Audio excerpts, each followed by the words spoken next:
बोलिए सद्गुरुदेव भगवान की, गुरु माता की, भगवान भोलेनाथ की, माता कामाख्या की, सभी संतों की, गौ माता की, बोलिए सच्चे दरबार की, करौली शंकर महादेव धाम की, गंगा मैया की, हर हर महादेव।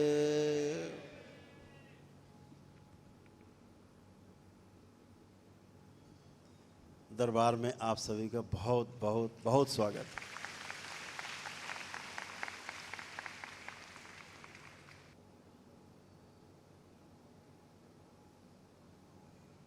आप लोग बाबा और माँ के बहादुर शिष्य हैं।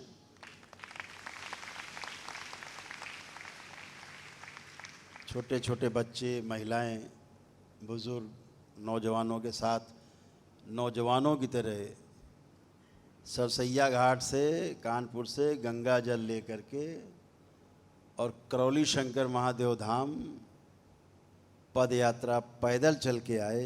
बहुत साहस का, बड़े साहस का, और भीगते हुए पानी में, भीगते हुए पानी में, बरसते पानी में आपने यात्रा की। 6 घंटे 7 घंटे जिसके जैसे कदम थे आपने यात्रा की, और इसके लिए आप लोगों को दरबार ने अलग से पुण्य भी दिए हैं।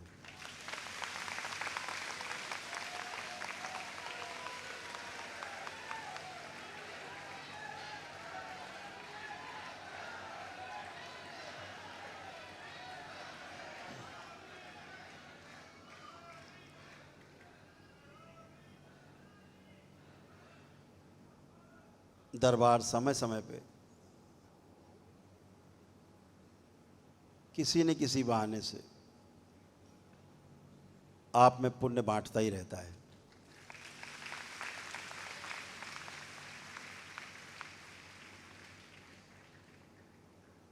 मैं तो बहुत थोड़ा विचलित था पहले कि अब बच्चे होंगे, तमाम महिलाएं हैं, और पानी जब 3:30 बजे यहाँ रात में रुद्राभिषेक जब हमने शुरू किया अपने ब्राह्मण देवताओं के साथ, सारे दरबार के बाबा के भक्तों शिष्यों के साथ, उसी समय से ही जल बरसना शुरू हुआ और प्रातः तक रुद्राभिषेक समापन तक 7:30 बजे तक अनवरत वर्षा होती रही। खूब मूसलाधार पानी गिरता रहा, ज़बरदस्त तरीके से। तो ये सोचता रहा मैं सुबह कि सब लोग वहाँ से कैसे आएंगे, सरसैया घाट से आप लोग चल के, इतने लोग कांवड़ लेकर के, जल लेकर के कैसे आएंगे। लेकिन अदम्य साहस है आपका, अदम्य भक्ति, अदम्य श्रद्धा, अगाध श्रद्धा है।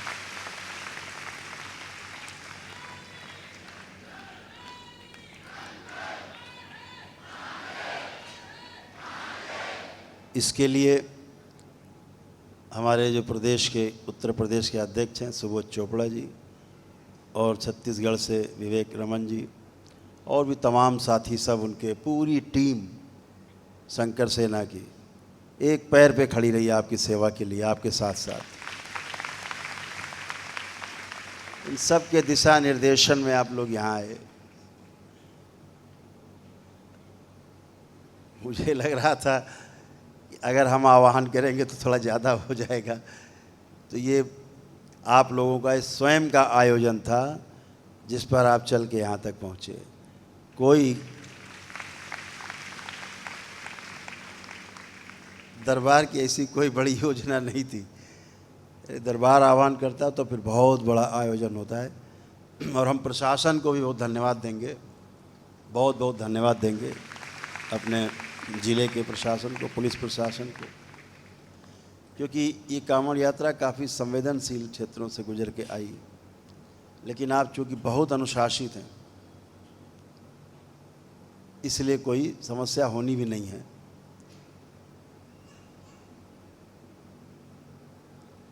तो एक बार तो परमिशन निरस्त हो गई थी, लेकिन फिर मुझे किसी बड़े अधिकारी का, ऑफिसर्स का फ़ोन आया उनको ये नहीं था कि ये दरबार के ही लोग हैं। जब उन्हें पता लगा कि ये आपके ही लोग हैं दरबार के, तो फिर से आपको परमिशन दी गई तुरंत आधे घंटे में।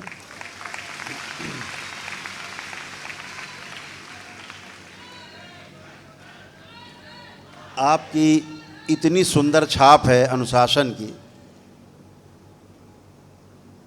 अनुशासन की बहुत बड़ी छाप है आप सबकी। दरबार की छाप आप सब की वजह से है कि बड़े अनुशासन में आप क्रम से एक के पीछे एक आराम से चलते हैं, कोई हल्लड़ गुल्लड़ नहीं, कोई अराजकता नहीं, एकदम आनंद में।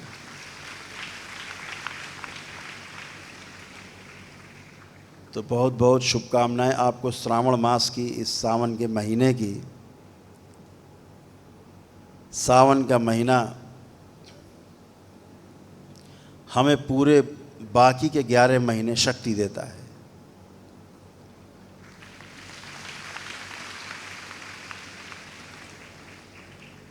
जैसे नवरात्रि आते हैं तो अगले 6 महीने के लिए आपको चार्ज कर देते हैं, रिचार्ज करते हैं। सावन का महीना आता है तो पूरे 11 महीने के लिए आपको चार्ज करते हैं।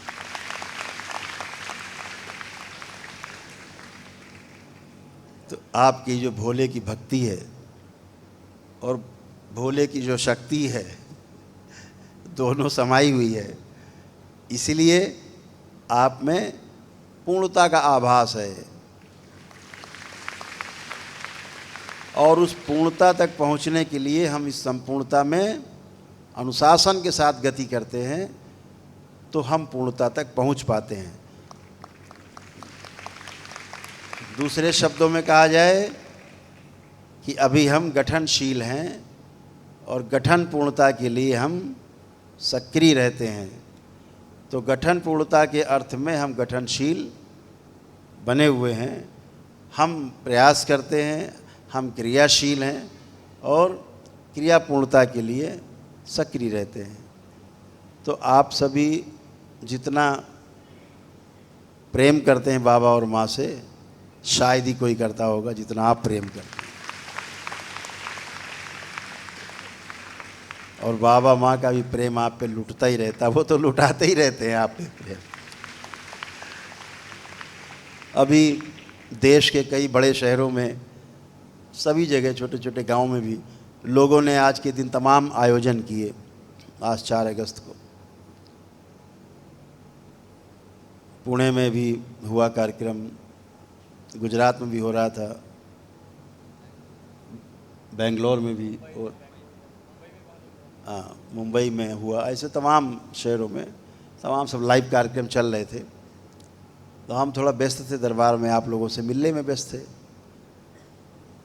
लेकिन फिर आखिर में एक कार्यक्रम गुजरात में जो चल रहा था, उसमें जूम मीटिंग फिर सब लोग जुड़े। मैंने वहाँ भी वही कहा और जो यहाँ कहना चाहता हूँ कि तिथि कोई भी हो, महत्व तो तिथि का नहीं है।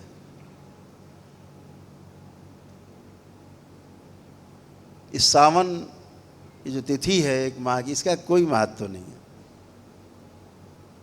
किसी का बर्थडे हो, चाहे कोई हम लोग तिथि मनाते हैं, प्रयोजन के अर्थ में, तिथि का कुछ अर्थ नहीं, प्रयोजन के अर्थ में हम जो काम करते हैं वही सृष्टि के लिए होता है और वही हम मनाने के लिए तिथि का आयोजन करते हैं, तिथिवार कार्यक्रम करते हैं। तो सबसे बड़ा जो है प्रयोजन है कि प्रयोजन क्या है इस तिथि में हमें करने का कोई कार्य। तो जो हम प्रयोजन मान करके और तिथि में मनाते हैं तो आपका सार्थक होता है कार्यक्रम।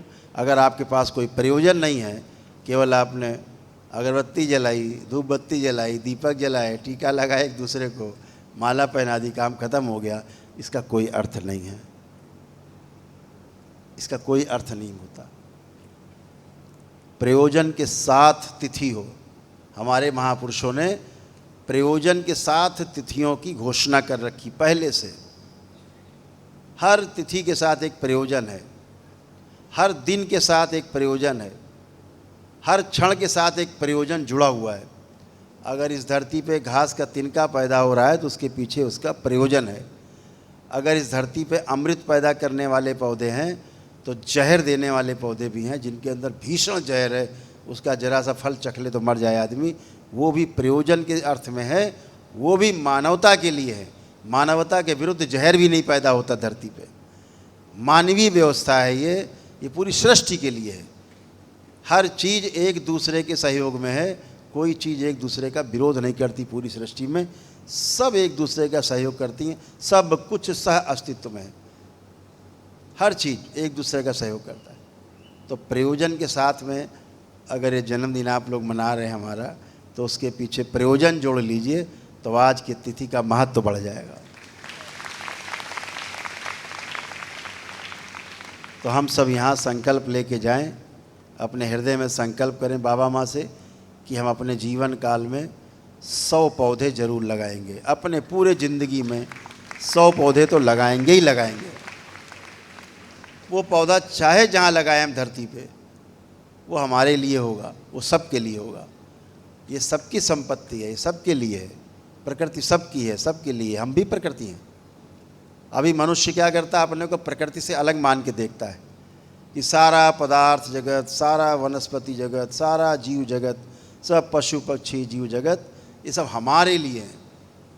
अपने को प्रकृति से बाहर मानता है। मनुष्य भी एक प्रकृति है, ये भी ईश्वर की एक कृति है। हम आप सब ईश्वर की कृति हैं, हम सब प्रकृति हैं। सब एक दूसरे के सहयोग के लिए हैं, एक दूसरे का दोहन और शोषण करने के लिए नहीं है। मनुष्य में यही भ्रम पैदा हुआ कि ये सब मेरे लिए है, इससे शोषण की भावना पैदा होती है। अगर ये भाव आए कि मैं सबके लिए हूँ, सब मेरे लिए हैं, दोनों एक दूसरे के लिए हैं, तो फिर संबंध दिखता है, फिर भाव जुड़ता है, और फिर शोषण और दोहन नहीं होता है। फिर पोषण होता है, फिर संरक्षण होता है, फिर संवर्धन होता है, और फिर आप सदुपयोग कर पाते हैं। इस बात को हमेशा ध्यान रखना है। तो ये संकल्प लेके यहाँ से उठना है कि हम अपने पूरे जीवन काल में 100 पौधे जरूर लगाएंगे। चाहे घर में लगाएं, घर के आंगन में कुछ लगाएं, घर के बाहर लगाएं, जंगल में जाके लगाएं, और कहीं आप ज़्यादा समृद्धशाली हैं, समृद्ध हैं, तो आप 100 से ज़्यादा भी लगा सकते हैं। 100 पे रुकना नहीं है। हर बार 100 लगा के भूल जाओ, फिर अगली बार 100 लगाओ, 100 लगाओ, फिर भूल जाओ, फिर अगली बार 100 लगाओ। ऐसे लगाते ही चले जाओ पूरे जीवन। कमल खिलाओ, जगह जगह कमल खिले, जगह जगह पुष्प खिले, जगह जगह वृक्ष हो, जगह जगह हरियाली हो, आनंद हो, और पूरा संगीतमय वातावरण हो। हम हरियाली देखें, पहाड़ देखें, जंगल देखें, पशु पक्षी, सब कुछ देख करके आनंदित होते हैं। ये आनंदित होने के लिए, आनंद में जीने के लिए है। हम अपने आनंद को मिटाने पे तुले हैं। पहाड़ काटो, जंगल काटो, धरती खोद डालो, खोद के तेल निकाल डालो, कोयला खोद के निकाल डालो, सब निकाल के बाहर ऊपर रख दो। जो प्रकृति ने अंदर छुपा के रखा है अपने गर्भ में, ये गर्भ से निकाल के सब बाहर रख दे रहे। निकाल के रख नहीं दे रहे, उसको जला भी दे रहे, आग भी लगा दे रहे। महाप्रदूषण, वायु प्रदूषण, जल प्रदूषण, ध्वनि प्रदूषण, तमाम प्रकार के प्रदूषण पैदा होते हैं, तमाम प्रकार के रोग पैदा होते हैं। आप देखते होंगे जो बुजुर्ग लोग बैठे हैं यहाँ पे, थोड़ा उम्रदराज लोग हैं हमसे, हमारी उम्र वाले लोग, तो देख पाते होंगे कि उनके बचपन में ये हवा और पानी कैसे थी। आज ये हवा पानी कहाँ पहुँच गया। आज हवा पानी गायब हो गए, गायब हवा पानी। अब मौज पानी चल रहा है। देखो कब तक चलता है मौज पानी, हम लोग भी देखेंगे।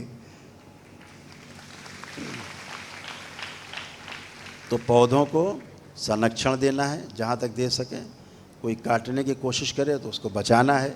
ये भी पौधे को लगाने से ज़्यादा बड़ा काम है कि आप प्रकृति के दोहन को निवेदन पूर्वक किसी से कह करके रोक सकें, समझा सकें। तो ये भी पौधे को लगाने से बड़ा काम है कि आप जंगल को कटने से बचा सकें, पहाड़ों को कटने से, टूटने से बचा सकें, धरती खोदने से बचा सकें।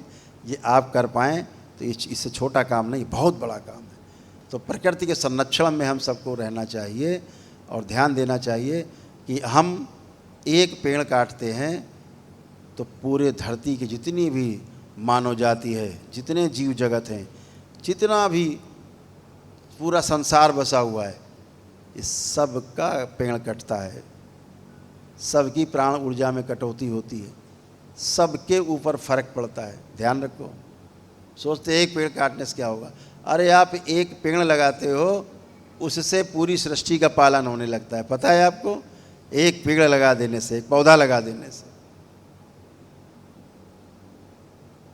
आप पूरी पृथ्वी पे कहीं न कहीं किसी न किसी वृक्ष से, पौधे से, वनस्पति से, पदार्थ से, जहाँ से पीछे यात्रा करके हजारों लाखों करोड़ों बार आपने जन्म लिया और यहाँ तक पहुँचे, सब जगह आप जुड़े हुए हैं, पीछे कहीं टूटे नहीं है, ध्यान रखना, कहीं टूटे नहीं हैं।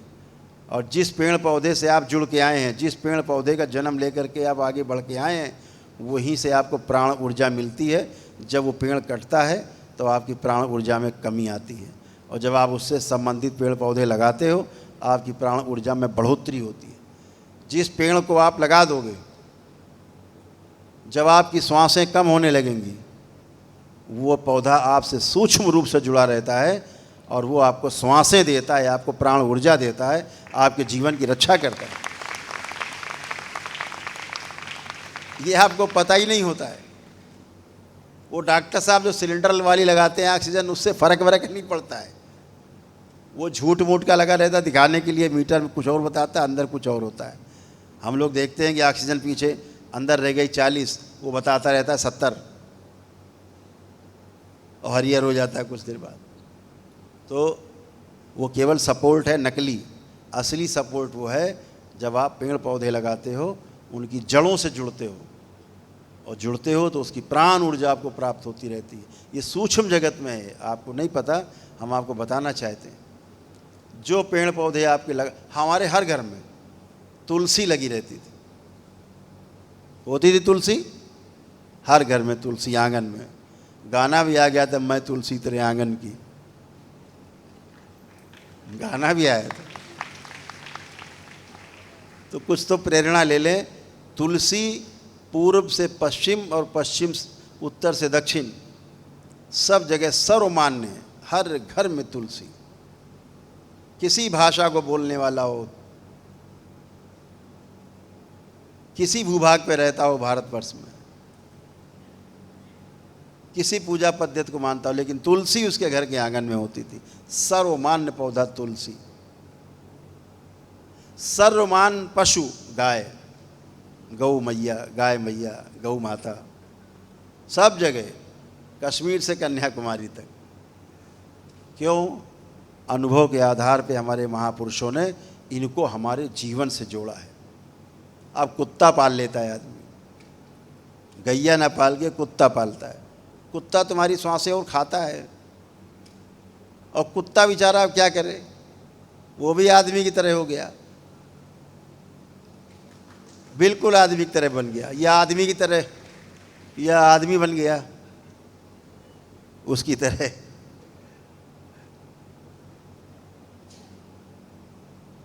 शेर के आगे घास डालो, मर रहा होगा, नहीं खाएगा, मर जाएगा भूखा। गाय मर जाएगी, आपकी देशी गाय मांस नहीं खाएगी, डालो मुंह, मर रही हो, भूखी, नहीं खाएगी। कुत्ते के आगे डाल दो, चाहे हरी चीज डाल दो, मर रहा होगा, खा लेगा। दाल रोटी खा लेगा, दे दो तो वो खा लेगा। मांस खा लेगा, मांस डालो खा लेगा। यही हाल आदमी का है। दाल रोटी दो तो खा लेगा, और मांस, दोनों भाई भाई।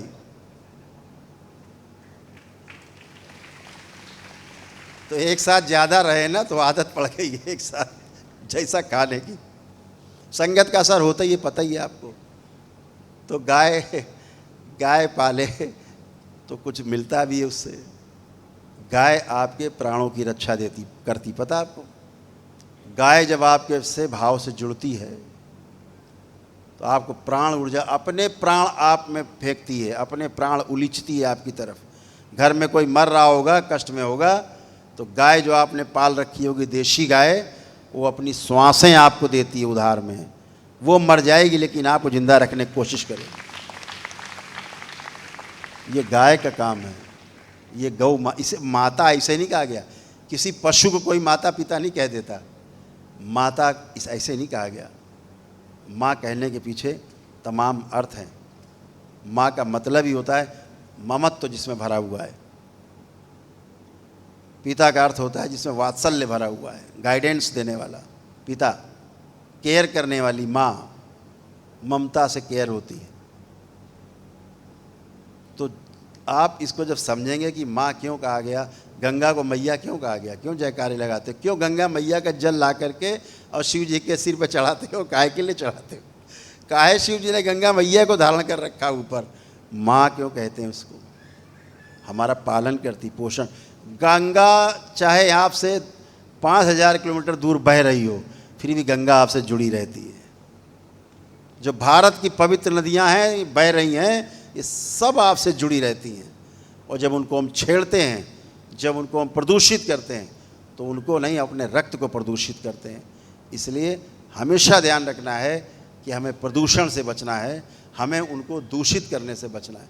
जितना हो सके उनकी पवित्रता रखें, जितना हो सके हम उनको स्वच्छ रखें। हम सोचते रहे हमारे डाल देने से इसे कूड़ा जरा से क्या हो जाएगा, इसे हर आदमी सोच सोच के थोड़ा थोड़ा डाल के वह पहाड़ बन गया, तो पहाड़ बन जाते। तो हमेशा ध्यान रखो कि आपको अगुवाई नहीं करनी है। कोई कर रहा हो तो उसको निवेदन करो कि भैया ऐसा मत करो, हम भी नहीं करते।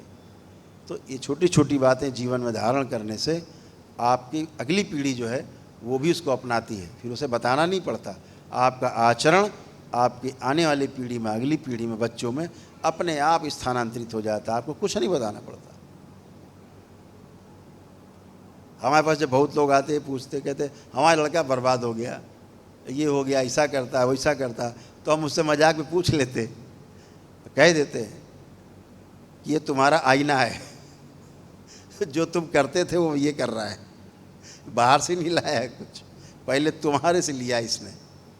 बच्चा क्या करे, आया तो तुम्ही से। तो हमें वो कर्म करना है, वो बातें कहनी है, सुननी है, बोलनी है जो प्रकृति के सुरक्षा के अर्थ में हो। और प्रकृति की सुरक्षा माने अपनी सुरक्षा। प्रकृति स्वच्छ और पवित्र है, मतलब आप स्वच्छ और पवित्र हैं। तो यहाँ से संकल्प लेके उठें कि आज अगर जन्मदिवस मना रहे हो हमारा, तो प्रयोजन के साथ जोड़ दो कि आप ये सब करें जो हमने आपसे कहा है। कोशिश करें, ना कर पाओ तो कोशिशें करना, एक बार कोशिशें करना, देखो सफल हो जाओ तो फिर आगे करना।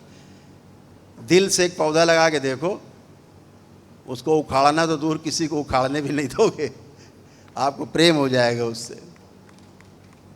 तो बहुत बहुत बहुत धन्यवाद। आप सब इतना दरबार से प्रेम करते हैं, आप इतना दरबार के प्रति निष्ठा आपकी है, इतनी आस्था, विश्वास, श्रद्धा आपके अंदर है। ईश्वर करे ऐसी श्रद्धा हमारे अंदर भी दे कि हम भी ऐसे निष्ठावान बने रहें। जैसी आप में श्रद्धा, आस्था, विश्वास है, हम भी आपकी तरह बने। हम भी ये कामना करते हैं बाबा माँ की तरह आप बने, बाबा माँ से जुड़े और आगे बढ़ते रहें, अपने आने वाली पीढ़ी के लिए प्रेरणा बने, ऐसे कर्म करते रहें। हरि हर। बहुत बहुत धन्यवाद। आनंद टीवी पे चलता है अपना दरबार का जो है चैनल, उस पर चलता है nature with violence. Nature with violence, उसमें क्या है, पौधा लगाओ, अपना पौधा लगाते हुए किसी बच्चे से कहो हमारा ज़रा फ़ोटो खींचो, और स्क्रीन पे तमाम पड़े हैं दरबार के उस पर चैनल पे नंबर पड़े हैं, उस पर खींच के व्हाट्सएप पे भेज दो, तो टेलीविज़न पे आपका चित्र, आपका वीडियो दिखाया जाता है। उस पर भेज देने से लगाइए और भेज दीजिए, सेल्फी लीजिए, चाहे वीडियो बनाइए, उस पर डाल दीजिए, ताकि वो आपको पूरे देश में दिखाया जाता है, दुनिया में दिखाया जाता है। नेचर विद वायलेंस के नाम से कार्यक्रम में, जैसे दरबार ने शुरू किया ध्यान साधना के लिए जीरो बैलेंस कार्यक्रम मिश्री मठ में, जो अगले माह से शुरू होंगे। तो आप सभी लोग फिर आप सब लोगों को पुनः से धन्यवाद, बहुत बहुत धन्यवाद। हरि हर।